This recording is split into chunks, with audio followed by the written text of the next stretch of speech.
Welcome back to our Sunday School study series where we've been going through all the books of the Old Testament one at a time just to take sort of a focused look at each one. We've gone through several genres. Now we're in the genre of poetry and wisdom literature. We've just finished up the Psalms, and now we're into Proverbs.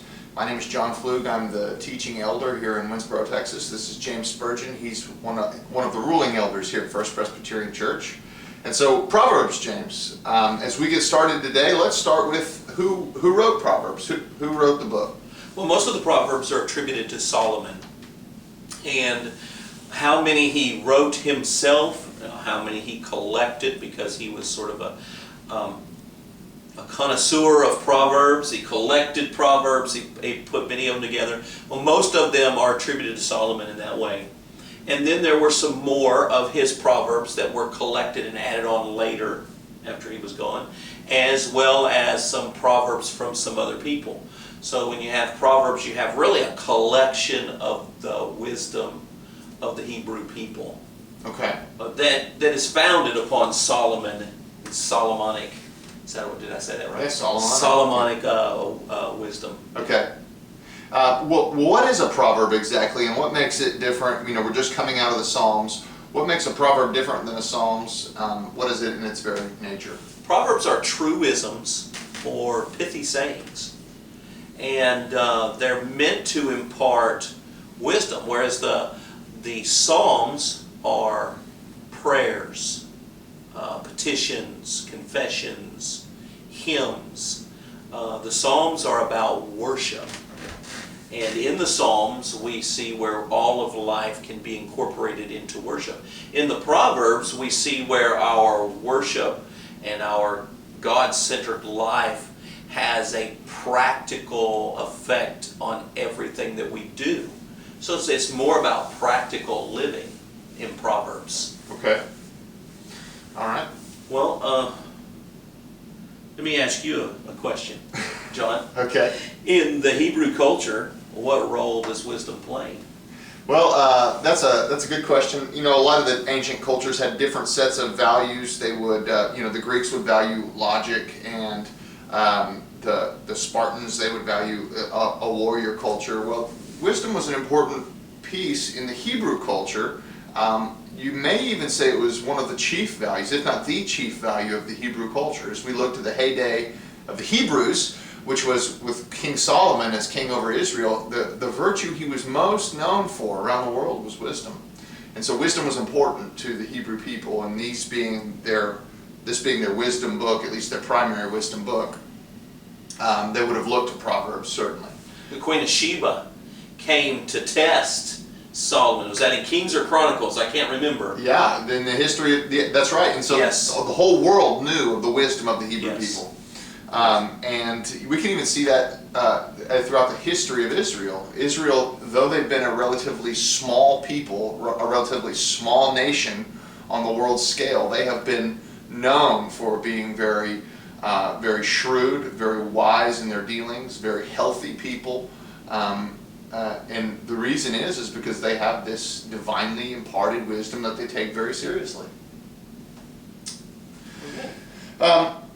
Along those same lines, then, what's the difference between the wisdom that we find in the Bible, the wisdom of the Hebrew people, and now the wisdom for us as Christians? What's the difference between that wisdom and the wisdom that we find in the larger world, in the history of the world, and even in our modern context? So that's a good question. So in other words, what makes biblical wisdom or Proverbs distinctive? Good way to put it. Well, for example, when I was in elementary school, they would, I remember one of our teachers would put up, would have on the board or or maybe pinned to the board a saying, an American proverb from Benjamin Franklin. You're familiar with some of his. Sure. An apple a day keeps the doctor away, I think might be Benjamin Franklin, or the early bird gets the worm, or cleanliness is next to godliness, or early to bed and early to rise makes a man healthy, wealthy, and wise. So we get these are sort of American proverbs from Benjamin Franklin, and I've read the Analects of Confucius, a very good book of wisdom. There's a lot of interesting. From the Far East. Yes, from the Far East, so Confucius saying. And so there is a lot of wisdom literature in the world, both ancient and more modern. The thing that makes the Hebrew wisdom distinctive is it is very God-centered. It's the worldview behind it. The Analects of Confucius are very wise sayings and teach us how to get the most out of this life, or to live best in this world. When you consider, if you think that this world is all there is. The Proverbs go deeper than that. In the book of Proverbs, it starts with the fear of the Lord is the beginning of knowledge, in Proverbs 1 and verse 7. And so it starts with God. And the Proverbs are very moralistic.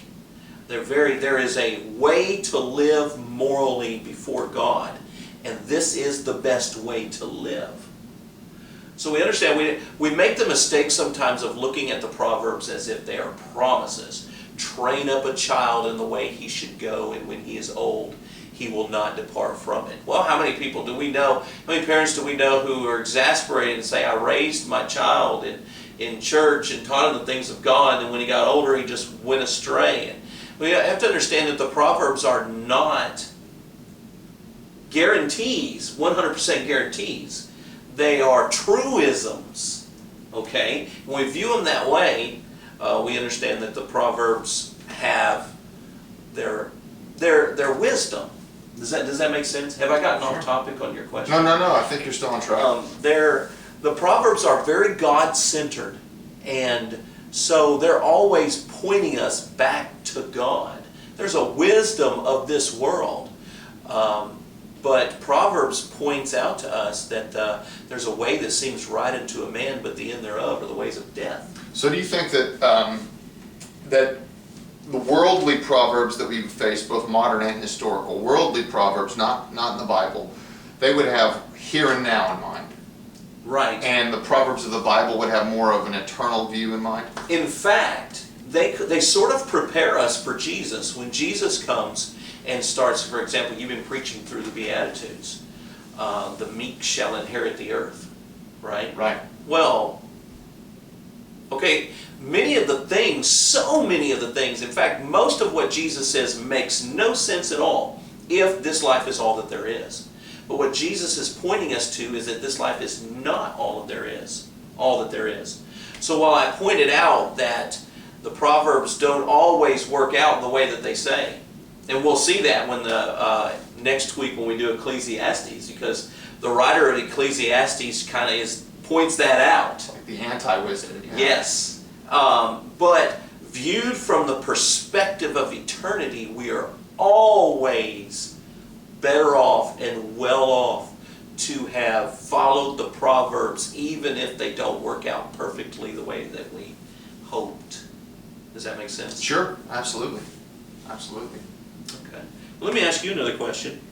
Do you have a favorite proverb or passage from the Proverbs? Well, I don't know if I'm a favorite or not, but there's certainly one that stands out in my mind. That this has been on my mind as we've been preparing for this this study this week. It's Proverbs 22, beginning at verse 8. It's a remarkable little piece. 8:22. I'm sorry, you're right. 8:22. I got those mixed up. Proverbs 8, beginning at verse 22, and it's a remarkable little section where what we see is that wisdom is this pre-existent thing with God. That before the hills were made, before the oceans, before everything came, God, wisdom was there with God. Wisdom had come about with God, and it reminds you if you read verse 8, chapter 8, starting in verse 22, and then flip over to John 1:1. You're thinking, wow, this wisdom stuff sure sounds a lot like the Word that was in the beginning with God. Yes. And so that kind of sticks out in my mind to say, I know we're getting a little ahead of ourselves, but isn't this sort of pointing us toward the pre-existent second person in the Trinity that we know to be Jesus Christ? Right. Yeah. That's good. And, the word in Greek, logos, is reasoning, which is paramount in wisdom as well. Right.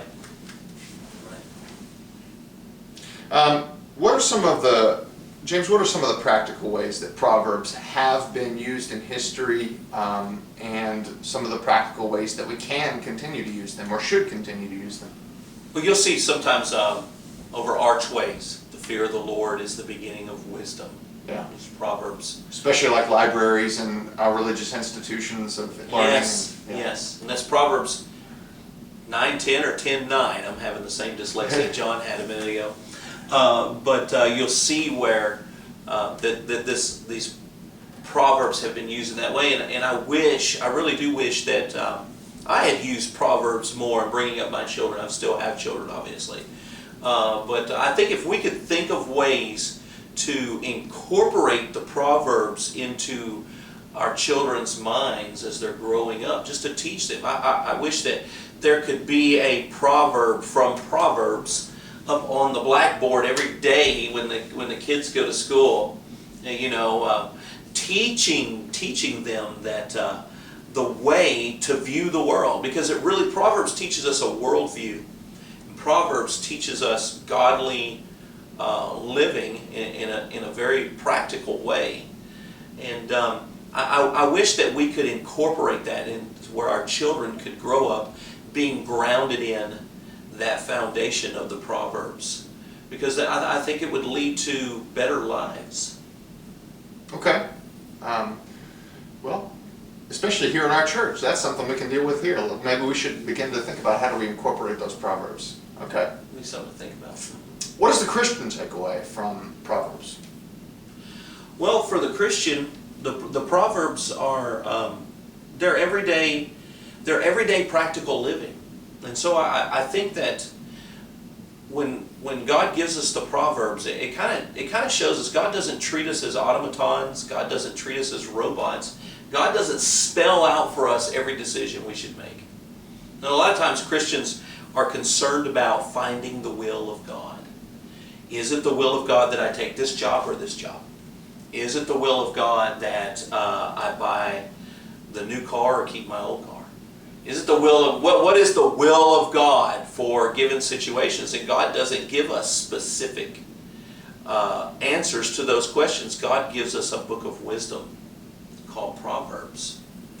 But isn't there something? I mean, even if I wasn't a Christian, say I was a modern Jewish person, or even just someone who's interested in Proverbs sayings, and so I open up to Proverbs and I want to live by them. Wouldn't that be true for them as well as it would for the Christian? So, I mean, isn't there something more to it for the Christian? Because if you just open up Proverbs to try and find out what's best for my life now, how can I be healthy, and how can I be wealthy, and how can I be wise? I mean, you can make an argument that you can find those things in the book of Proverbs, but isn't it for the Christian more than that?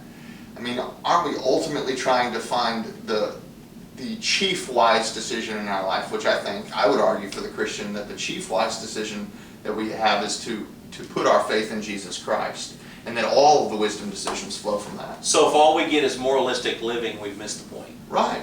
I mean, I think so. They point us to Christ, right, who is wisdom. And so they point us to the fear of the Lord is the beginning of wisdom. So they point us back to leading a God-centered life, and having a relationship with God and with Christ, and putting Him in the middle.